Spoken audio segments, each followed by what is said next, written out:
ఈరోజు మా గౌరవ deputy commissioner Shri Dasharath sir గారి ఆదేశాల మేరకు and Vijayabhaskar excise superintendent Vikarabad ఆధ్వర్యంలో Shri Srinivasareddy assistant excise superintendent పర్యవేక్షణలో ఈరోజు తాండూర్ స్టేషన్ లిమిట్స్ గంజాయి డ్రగ్స్ టౌన్లో విచ్చలవిడిగా ఉన్న సమాచారంతో ఇద్దరు ఎస్ఐలం స్టాఫ్ అందరం కలిసి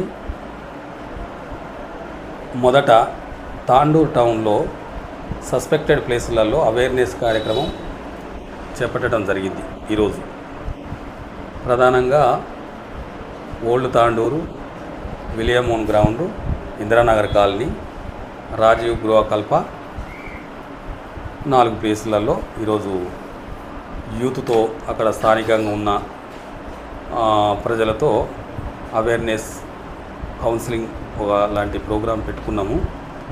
ఎవరైనా గాంజా గురించి కానీ డ్రగ్స్ గురించి కానీ ఇప్పుడు ఈరోజు సమాజం అంతా కొంత యూత్ పెడదవ్వబడుతుందని అప్పుడు గవర్నమెంట్ ఆదేశాలు కూడా మాకు స్ట్రిక్ట్గా ఉన్నందున ఎవరైనా గాంజా కానీ డ్రగ్స్ కానీ సేవించిన వారు కానీ అమ్మేవారు కానీ సరఫరాదారులు కానీ ఎవరన్నా మీ దృష్టికి మీరు చూసినట్లయితే మీరు మాకు సమాచారం ఇవ్వగలరని, మీరు ఇచ్చిన వారి పేర్లు మేము గోప్యంగా ఉంచగలమని, అదేవిధంగా ఈ గంజాయి సేవించడం వలన వచ్చే అనేక సమస్యలను వివరించడం జరిగింది.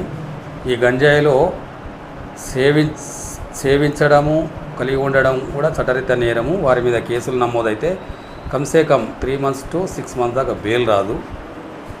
అండ్ మేము గంజాయి పట్టుబడకున్నా కానీ అనుమానంతో వాళ్ళను బైండ్ ఓవర్ చేయగలము. సంబంధిత తహసీల్దార్ వద్ద బైండ్ ఓవర్ చేసిన ఎడల ఎక్కడైనా గంజాయితో పట్టుబడితే 2 లక్షలు ఫైను లేదా సంవత్సరం జైలు శిక్ష విధించబడును. ఇట్లాంటి పరిణామాలు కూడా అంతా ఈ అవగాహన సదస్సులో చెప్పడం జరిగింది. యూత్ కూడా మాకు అందరూ సహకరించడం జరిగింది. తాండూరు టౌను అక్కడ ఉన్న మేజర్ మైనారిటీ పీపుల్ బాగా కోఆపరేట్ చేయడం జరిగింది. వారు కూడా మీకు మా వంతుగా సాయం చేస్తామని మాకు ప్రతిజ్ఞ చేసి ఉన్నారు.